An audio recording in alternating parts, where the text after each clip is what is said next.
అందరికీ నమస్కారం. ఎప్పుడైనా ఆలోచించారా? అసలు విశ్వాసమంటే ఏంటి? దాని శక్తి ఎంతుంటుంది?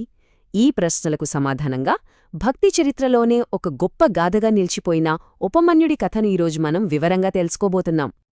అవును కదా, మనందర్నీ ఆలోచింపచేసే ప్రశ్న ఇది.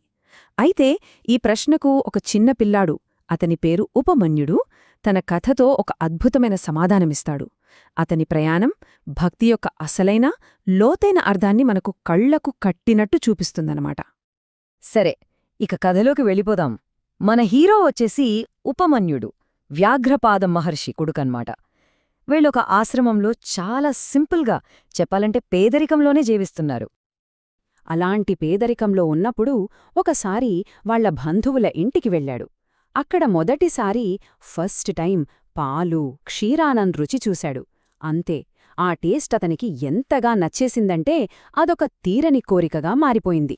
వెంటనే వాళ్లమ్మ దగ్గరికి పరుగెత్తుకెళ్ళి నాకు కూడా పాలు కావాలని అడిగాడు. కాని పాపం ఆ తల్లి దగ్గర పాలు లేవు, ఇవ్వలేని పరిస్థితి. అప్పుడామె చాలా తెలివిగా తన కొడుకు చిన్న కోరికను ఒక పెద్ద లక్ష్యం వైపు మళ్లించింది.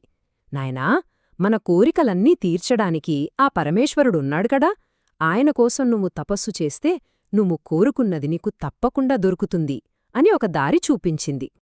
ఇక అంతే, తల్లి మాటలే స్ఫూర్తిగా తీసుకున్నాడు. ఆమె నేర్పిన పంచాక్షరీ మంత్రాన్ని మనసులో జపిస్తూ హిమాలయాలకు బయల్దేరాడు.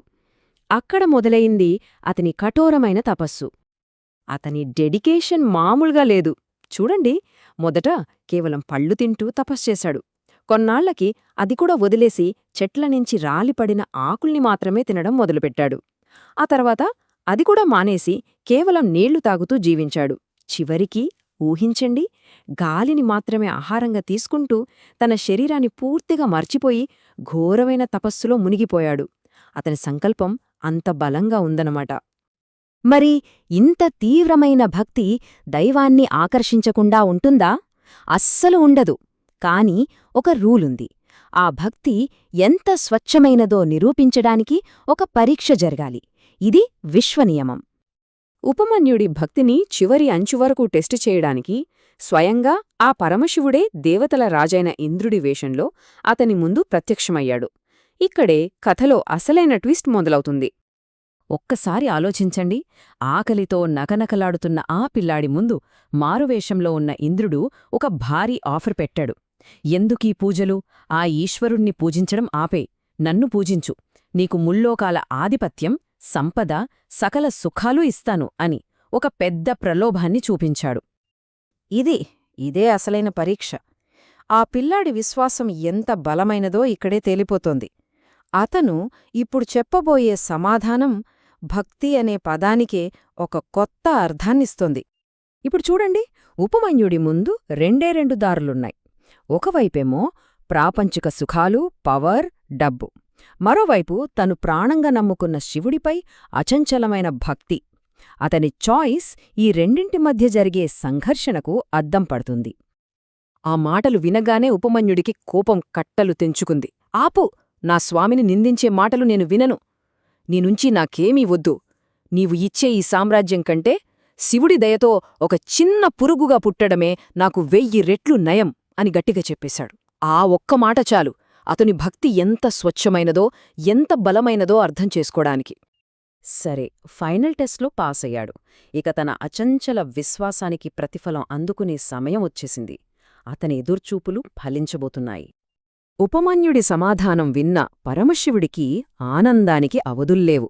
వెంటనే ఇంద్రుడి మారువేషం మాయమైపోయింది. ఆ బాలుడి కళ్ల ముందు పరమశివుడు తన నిజస్వరూపంతో అద్భుతంగా ప్రత్యక్షమయ్యాడు. ఆ క్షణం ఆ చిన్న భక్తుడి విశ్వాసానికి దక్కిన అసలైన విజయం.